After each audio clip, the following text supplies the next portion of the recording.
Ayan, power max niya is 1,800 watts sa 8 ohms. So yan yung max power niya mga paps. So 18 siya.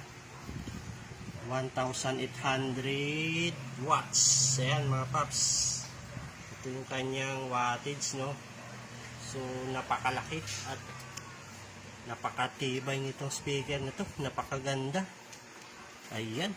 So ito. Mukhang wala naman damage, no. Mukhang okay naman siya. At ayan. Ang kapal ng kanyang magnet, oh.